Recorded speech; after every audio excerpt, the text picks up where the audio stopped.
Good morning. Happy Tuesday, day 44, but who's counting? Every day is Groundhog Day. Thank you for being here. Let's give you some facts about where we are today. Total hospitalizations, actually basically flat, technically tick down, which is probably the first tick down. So that's a good sign, but basically flat. So we think we are at the apex, on the plateau. The number of hospitalizations went up, flattened, continuing to flatten, good sign.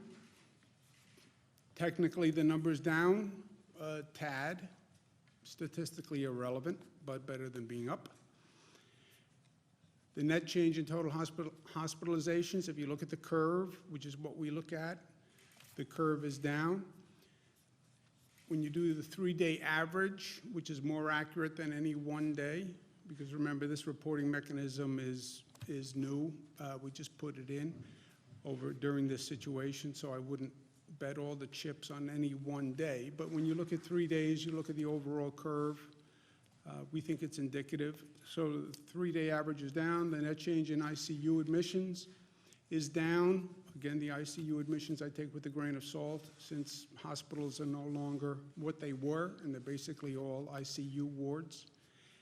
Intubations is a real number. That's the number of people who are being put on a ventilator. About 80% of those people will never come off a ventilator. So when you see the intubations, that is proportionate to the number of people we will lose. And that's what we've been watching all along. People go into the hospital, most get treated and are discharged. Some are not discharged. If they're intubated, about 80% of the people who are intubated will not come off the ventilator. The number of new people going into the hospital per day is also down, but we still have 1,600 new COVID cases yesterday. So we have 1,600 people new coming into the hospital, some being discharged, and the net is what we've been watching. But it's also interesting to note that you still have 1,600 new people walking into the hospital or who are in a hospital and then diagnosed with COVID. So the volume is still high, and that's why the hospitals are still working very hard. We have been watching for growth outside of New York City, Long Island, Westchester, Rockland. That has basically been flat. There have been little hot spots here and there. The Department of Health has been very good and aggressive in jumping on those hot spots and tamping them down, test, isolate, trace.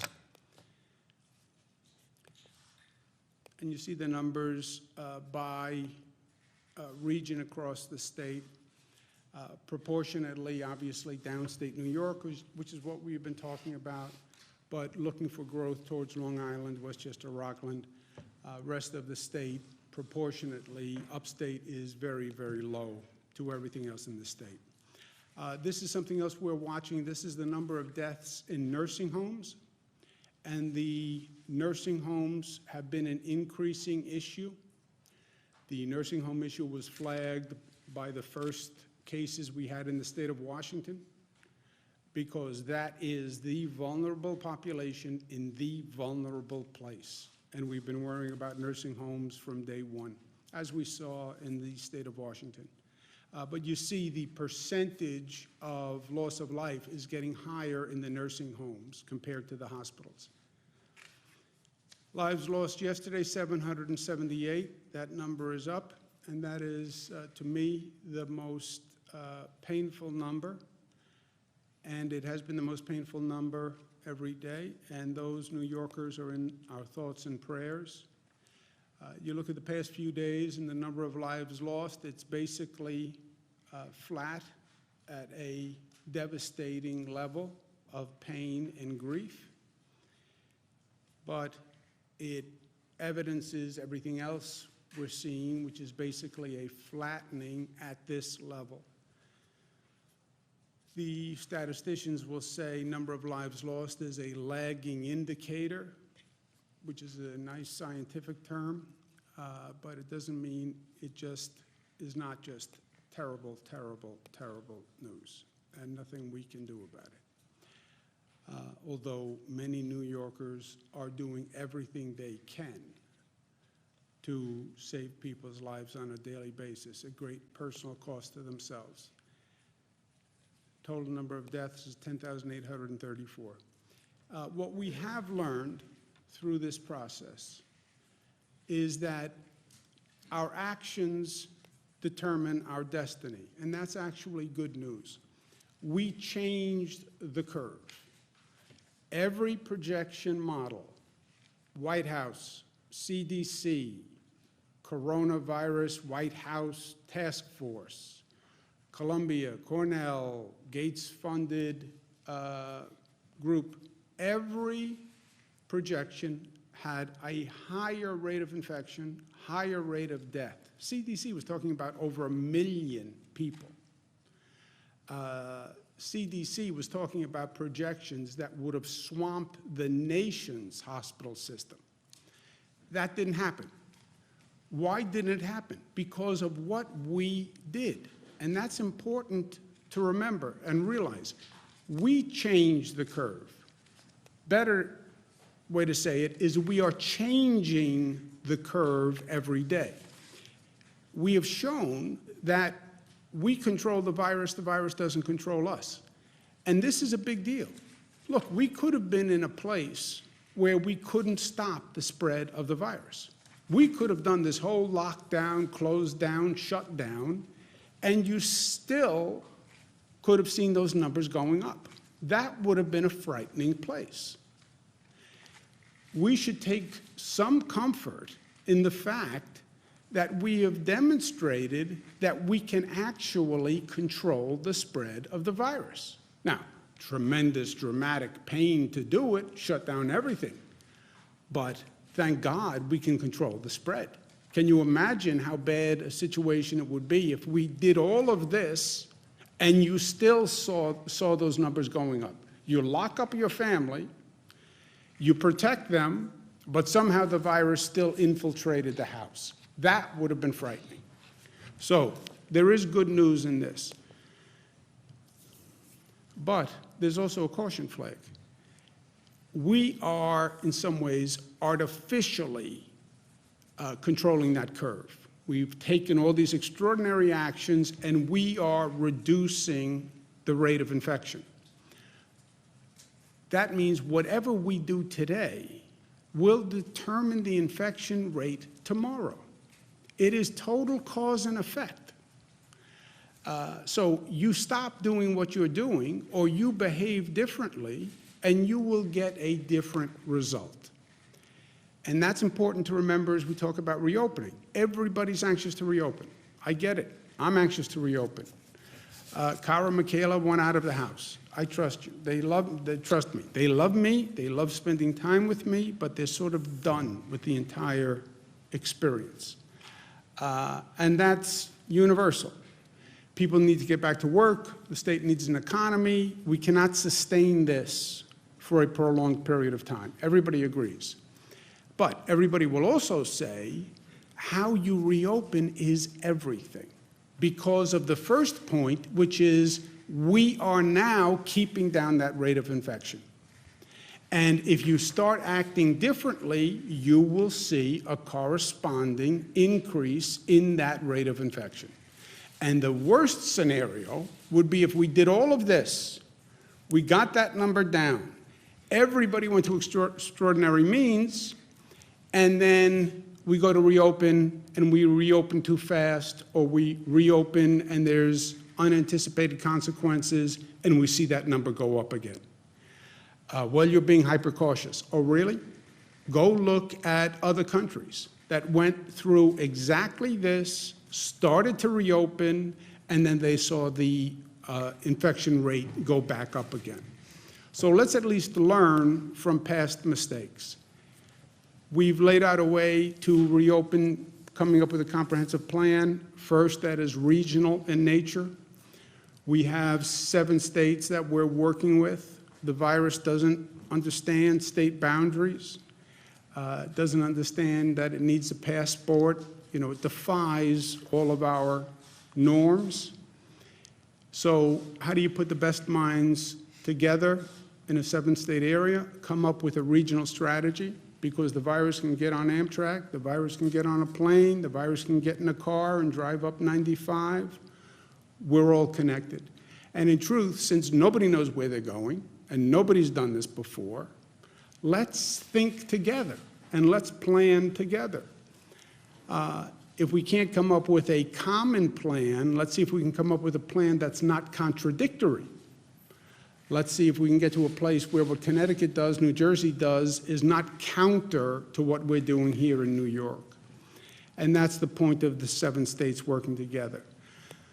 Also, the point is, it doesn't work unless you coordinate the reactivation of all the systems. I did this graphic because no one got when I went like this yesterday, and I said the gears have to mesh. This is what I was saying. I could see, Nick, that you did not get what this meant. So that's a clarifier for you personally from yesterday. We also have to be clear on who is responsible for each element of the opening. The president said last night that he has total authority for determining how and when states reopen. That is not an accurate statement, in my opinion. Now that we know that government actually matters and government is relevant and that government has to be smart, because what government does is determining how this goes. It's literally determining, in many ways, life and death. We have to be smart about it. The federal-state relationship is central to our democracy. This has been a topic discussed since our founding fathers first decided to embark on this entire venture, right? This is basic federalism, the role of the states and the role of the federal government. It is important that we get this right. Our founding fathers understood, and we have to remember today, that the balance between the state and the federal, that magnificent balance that is articulated in the Constitution, is the essence of our democracy. We don't have a king in this country. We didn't want a king, so we have a Constitution and we elect a president. The states, the colonies, formed the federal government. The federal government did not form the states. It's the colonies that ceded certain responsibility to a federal government.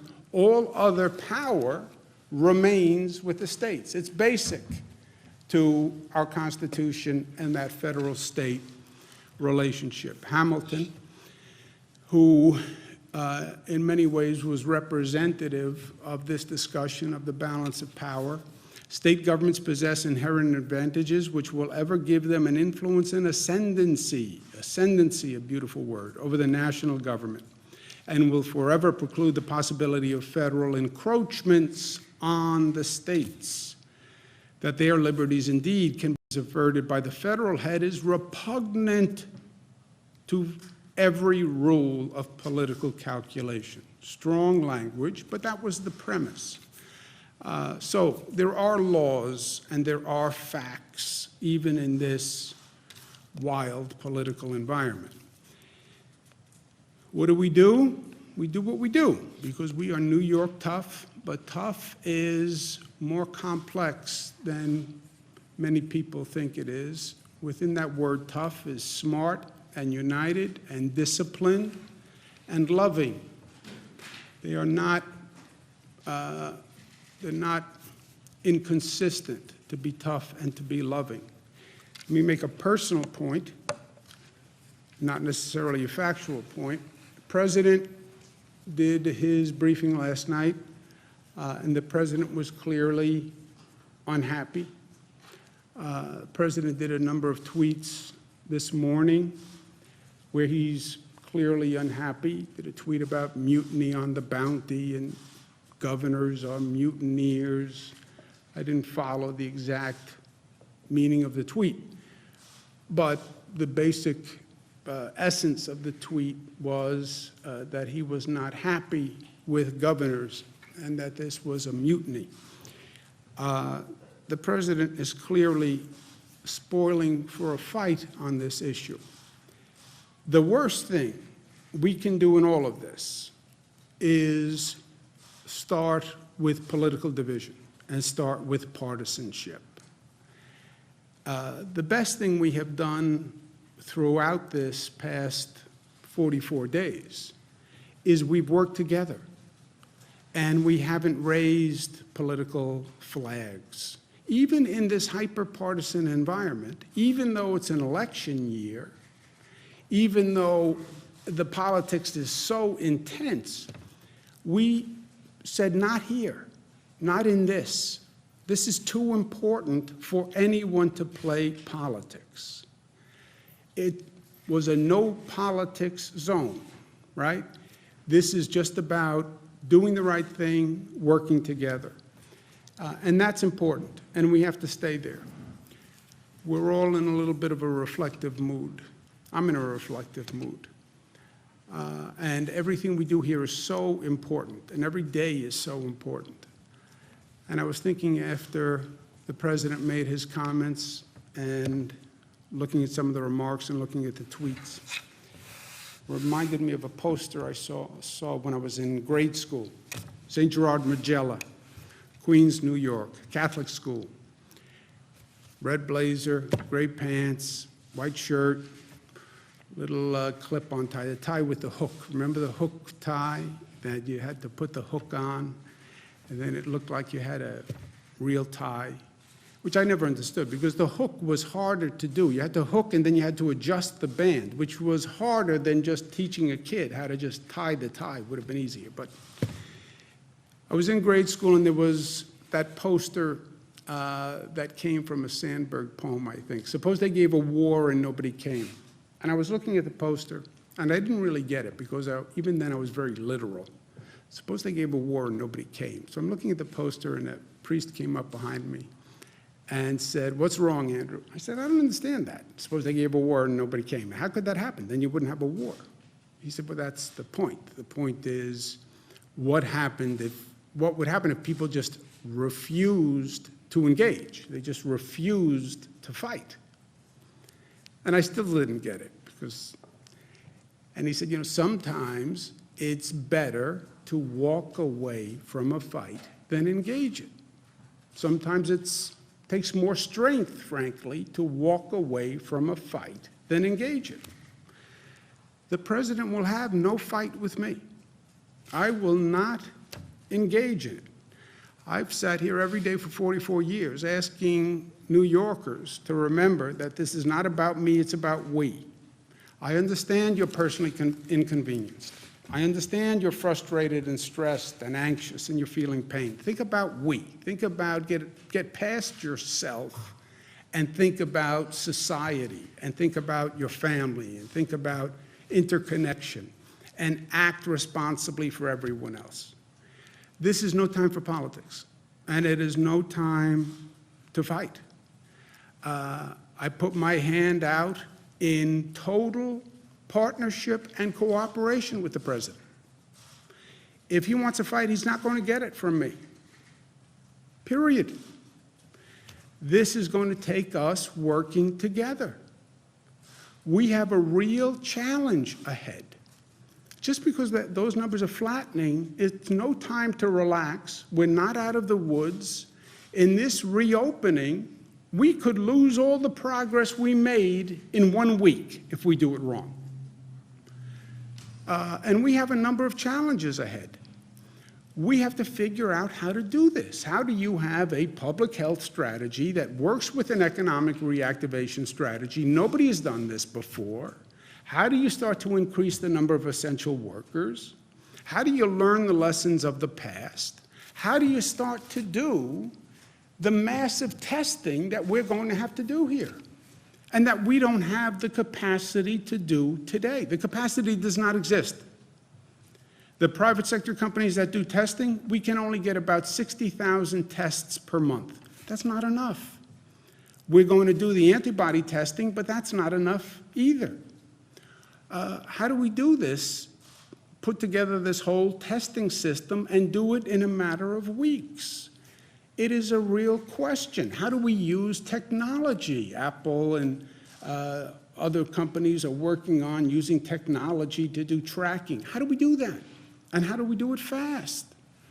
And how do we take all our strength and our collective strength and take this nation's collective strength and figure out how to do those challenges? 50 years ago this week, Apollo 13 gets damaged 220,000 miles from Earth.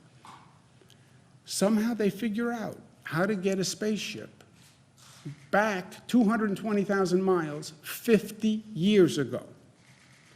That's America. Okay, figure out how to do testing. Figure out how to use technology to do tracing. That's what we have to work on. And we have to do that together.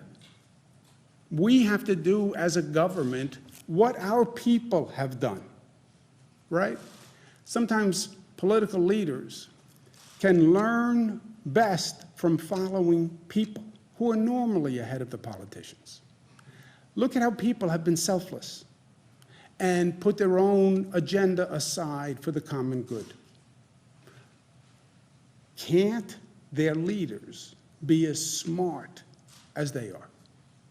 The answer has to be yes.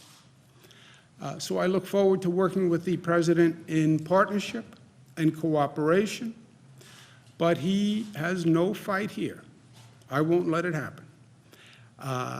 And look, unless he suggested that we do something that would be reckless and endanger the health or welfare of the people of the state, then I would have no choice. But shy of that, I put my hand out to say, let's do this together. Questions? Governor, how many COVID cases and fatalities are at specific homes like Ohio and Connecticut? You screamed first. You don't have the same endurance. I don't. I really don't. But screaming first matters. Governor, you're talking right now about making peace with Donald Trump, with the president, and yet you went on television 4 times this morning and were asked about it and opined about it repeatedly. You called him a king. You said that his press briefings were like a comedy sketch. Why didn't you just say no comment if you're trying to make peace with him? No, the first point is he does not have total authority. I mean, I'm a governor of a state. The statement that he has total authority over the states and the nation cannot go uncorrected. I mean, it's just a factual statement that is factually wrong. 10th Amendment to the Constitution. There's a whole body of case law. I mean, there are many things you can debate in the Constitution because they're ambiguous. This is not one of those things that is ambiguous. So that statement cannot stand. And it's not only violative of the Constitution, it's violative to the very concept of democracy. I mean, this was the first battle. Do we want a king or do we want a president? And we opted for a president. So that statement cannot stand, period. Common attacks, calling him a king, saying that it's like a comedy sketch, saying about No, that's not how it is. His proclamation is that he would be king. That's what a king is. A king has total authority. That statement cannot stand. The whole mutiny on the bounty, the governors are mutineers, whatever that means, and whatever the rest of the theory was. I'm not going to fight. I'm not going to get into that fight. Look, I bent over backwards. He said a nasty comment about what it was, but he's right. I worked very hard to be in partnership with the federal government this past month. I worked very hard to stay away from politics. And he is right. I did call and say I need federal assistance. I did call and say I need possible overflow beds. That he is right that he did move very quickly to get us Javits and the USNS Comfort. And I said that repeatedly.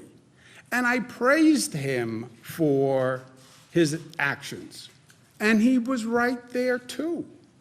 The federal government has a very important role. I was a cabinet secretary. I did it for 8 years. I know how key the federal government is. Frankly, I know how powerful they actually could be in being of assistance. And I don't even think they were as powerful as they could be. And the federal government has tremendous, tremendous capacity that we need now. So, yes, he's right on all of that. He's right that we asked for cooperation and assistance. And he's right that he delivered. And I've said that all along. But this mutineers and it can't exist. Why isn't the state releasing the name of nursing homes and how many COVID cases and fatalities are supposed I don't have to be? anything specific to talk to him about today. There's no action item for us to talk about. Do you need to talk to him after what's been going on? I have no, it'd be my pleasure to speak with him, but we don't have anything that is, do we have anything pending? No. I did speak to the White House this morning about a hospital matter. But other than that, we don't have anything immediate. What was the hospital? Nursing homes and how many COVID cases and Have you received fatalities any are guidance from the president about your role in the reopening? You said yesterday that he hadn't given governors any guidance in their role. No, we haven't had that conversation. And look, this is a shift in federal position, which is also fine, by the way. We're entering a new phase, the quote-unquote reopening phase. On the first phase, which was the close-down phase, the president took a different tact. The president did not close down the economy. He did do the travel ban with China, and he was right on the travel ban with China. The close down of the economy was left to the governors. And I closed down New York, Governor Pritzker closed down Illinois, Governor Lamont closed down Connecticut, did it different times, different ways, but he left that responsibility, the closing down of the economy, to the governors. You get to the reopening of the economy, well, the governors closed it down, wouldn't the governors reopen it? The president says, no, I have a different model that I'm envisioning. That's okay too, but it's a shift, but it's okay. But then what is that model? And let's talk about who does what, which is the intelligent conversation we have to have. How do we do this testing? How does that come up to scale? I can't do it. How do we do this technology? And I understand he's right, it raises constitutional questions. And do you really want that cell phone in your pocket to be a tracking device, right? Okay, so let's talk through how we do that. How do we disinfect a public transit system? That has to be understood. How do we have masks for every New Yorker? How do we do that? How do we get 10, 20 million masks so we have that added protection? How do we get gloves? How do we make sure, God forbid, there's a second wave or there's another uptick, that we have the medical equipment we need after we just went through this horrendous hurry-up exercise? By the way, where's the funding for states to help do this? I'm broke. You know, there's no fancy way to say that. We have a $10 billion deficit. Well, the state should do this and do this and do this and do this. I don't have 2 nickels to rub together. And the past federal legislation didn't give us anything. The only thing it gave the states was some Medicaid money. It doesn't give us anything to do any of this. They talked about it in the next package of legislation, if there is one. But that's the intelligent conversation to have. Now, Will he speak with you about it right now, or will he have this conversation with you? yeah, I have always had an open line of communication with him. I mean, there've been times in the past when he hasn't been happy with me, and I haven't been throwing bouquets to him, but we've always communicated, and I'm sure we'll communicate now. But I just want to make my position clear. I am not going to fight with him. I don't want, this is no time for any division between the federal government and the state governments. And the governors who I work with, Democrats, Republican governor in Massachusetts, it's not a political conspiracy. Governor Baker is a Republican. This is not about Democratic or Republican. It's just not. This is about New York, 10,000 lives lost. These were not 10,000 Democrats or 10,000 Republicans. These were 10,000 people, period. Forget the darn politics. Everyone's tired with it. Why is the state releasing the names of nursing homes and how many COVID cases and fatalities are specific homes, like Ohio and Connecticut's doing? Legal experts say that there's no HIPAA issue here. Okay, you want to speak to that, Dr. Jim? We put out the nursing home death data by county yesterday, and as you could see, some of them had one case. What we're worried about is personal privacy protection, working with the Department of Health. There's there's about 600 nursing homes in the state. This goes for hospitals as well. There's some very small hospitals where they report out 1 or 2 deaths a day. We just want to go through the data and make sure we're not releasing any potential personal information, and as soon as that's done, that will be made available for people. So that's why we put the aggregate numbers out by county. That's what we're going through. We're getting reports of specific outbreaks at different nursing homes, so it's hard to tell. But, you know, are there any nursing homes in particular that the state's seeing a huge problem at? We're seeing issues, like I talked about yesterday, in hospitalizations in different parts of the state we look at total beds being used, we look at deaths, we look at all of that. In certain downstate parts of the region, New York City, in the outer boroughs, and Nassau County, we have seen increased cases, but that has gone across the board, whether it be hospitalizations or nursing homes as well. So that's now part of the county data that you do see. Ms. Hogan. Yeah, earlier you said that there's been 60,000 cases that you guys have the capacity to do a month. But, so one, is that true? 60,000 a month. But then Mayor de Blasio said that they're going to start being able to do 100,000 tests a week. 50,000 homegrown efforts, 50,000 purchased from an Indiana company. So how does that coordinate with state efforts? And again, is that 60,000 capacity correct? The signed on the dotted line, what's happening with the testing companies is the same thing that happened with medical equipment, PPE and ventilators. There are just a handful of companies that produce the private tests, and they're all private tests, by the way. A handful of companies that do it, and now every state is going to those companies to buy the tests. I've spoken to the head of the several companies myself, and they have a limited production, and now they have to allocate it to 50 states. And we're again in a bidding war competition with other states. I would say to the federal government, you take that piece. Don't replicate the 50-state pandemonium. You want to talk about an increased federal role. Let FEMA do the testing. FEMA should have, in my opinion, done all the purchasing of the medical equipment, and they should have allocated it. Why am I now competing for private testing capacity and private testing machines with Illinois and California? I want to get out of the eBay competition business for vital medical equipment and now vital testing. I would say to the president, you take it. God bless you. Because you have different bids and different promises from companies to different governments all across the country.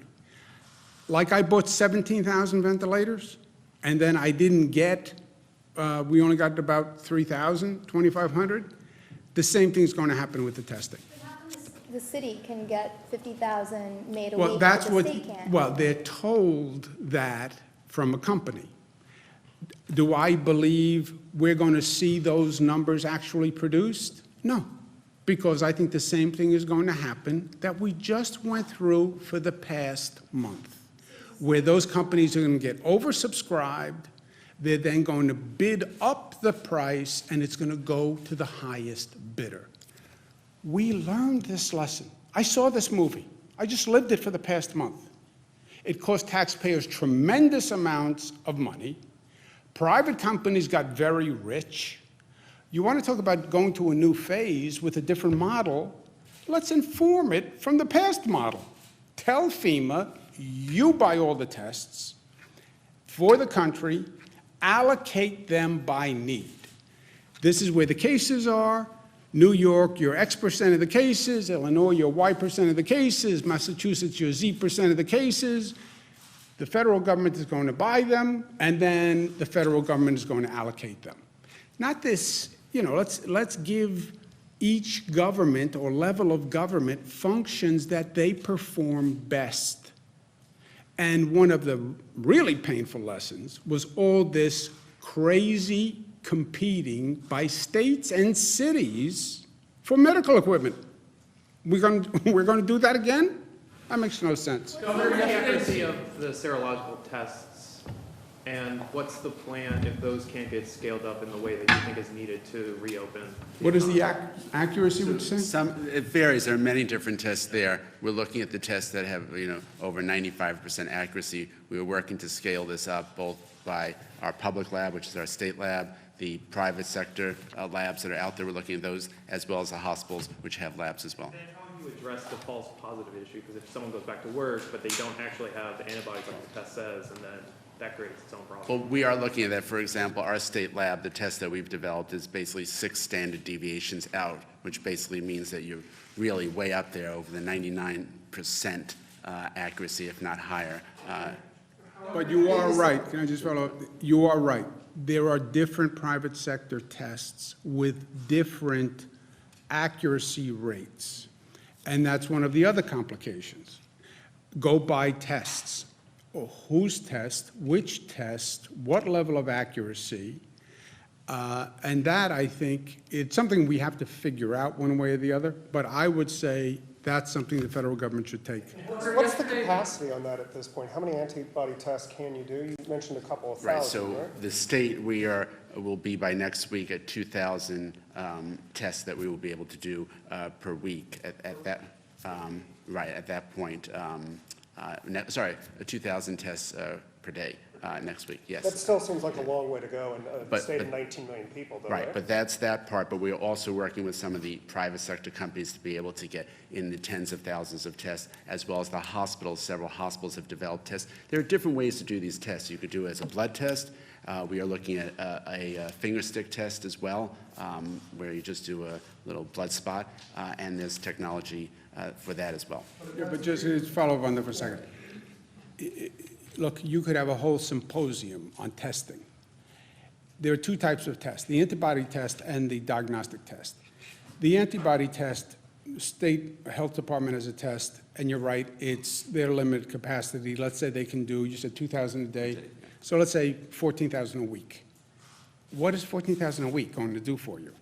And by the way, the whole what can the antibody population really be in the scope of things, right? Antibody population, people who had the illness and have recovered.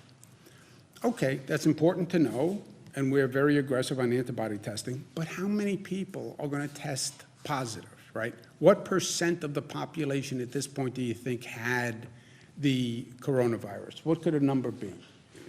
20%, 20%, 10%? Okay, you want to find that 10%, 20%, but then that's not enough to restart and get back to normalcy. That diagnostic test is going to be key. And now, think of the volume on that diagnostic test. We're 19 million people. How many diagnostic tests do you want to buy for 19 million people? And then multiply that by the nation. Look at the need. And I'm telling you, you literally have a handful of private sector companies that do this now. Well, how do you scale that up? I don't know. How did you get a rocket ship 220,000 miles back from the moon 50 years ago? But if you could figure that out, you can figure this out. And if the federal government wants to know a valuable role, This is going to be a key element to all of this. You basically talk about testing everybody for coronavirus in the entire state as a prerequisite to getting the. No, you would never get there. If you said that was the prerequisite, you'd be closed ad infinitum. But you want testing capacity as a tool where businesses can use it as a tool. You want temperature taking, right? You open up a business, they're going to say, I want to take everybody's temperature as they walk in the door. All right, how do you take the temperature of 500 people walking into a business, you know? Just think of all the things you have to do, and then divide it between the federal government and the state government. We have to clean all the buses and all the trains. We want to clean all the park benches. We want to have a disinfectant solution where we have a cleaning protocol that we've never had before. We want the technology to do the tracing once we find the person who is positive, and we can retrace them through the technology. How do we balance that with individual liberties? There's a lot to do here. And the states cannot do this on their own. I'm not shy about capacity. I'm very proud of what we do in the state government. When I tell you I can't do something, it's the first time you've heard me say that since I've been governor. But I'm telling you, we can't do this. Joseph? Earlier, when this entire thing started 40-some odd days ago, you had said that COVID in a nursing home is like fire through dry grass. It was one of the first areas where there was a complete lockdown. People couldn't come in and out. So why is it that we're seeing hundreds of people dying?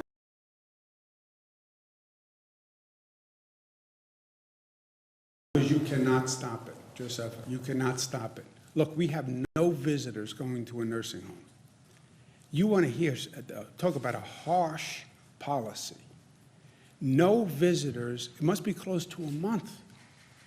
You're in a nursing home, you can't get visitors. The staff has to be checked when they come in every day. But by the way, taking somebody's temperature, that's not a foolproof mechanism. And any one of those staff members could be walking in with a spark in their pocket, to torture the metaphor. And that population is so vulnerable, it just takes one staff member who didn't have a temperature, but did have the virus to walk in, and now you're going to have a serious problem.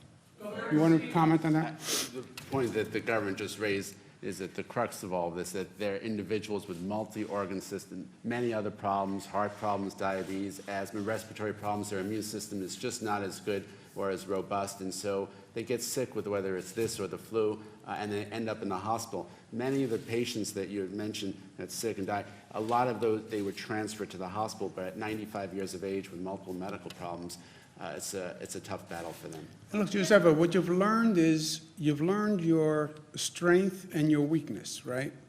You've learned that you can control the virus, and that's a powerful lesson, because we weren't always sure that we could, right? But you've also learned your weakness. You cannot hermetically seal society. You can't hermetically seal a nursing home. You can't put it in a bubble and say, I can protect these vulnerable people. You can't. You can't. Isolation, no visitors, every staff member has to be checked. An ember, one ember, finds its way in, and then it is fire through dry grass. Governor, in the city of Rochester yesterday. By making. Go ahead, Nick. Governor, in the city of Rochester. I want to try to get everybody who wants to ask a question to do it. I also need visual aids.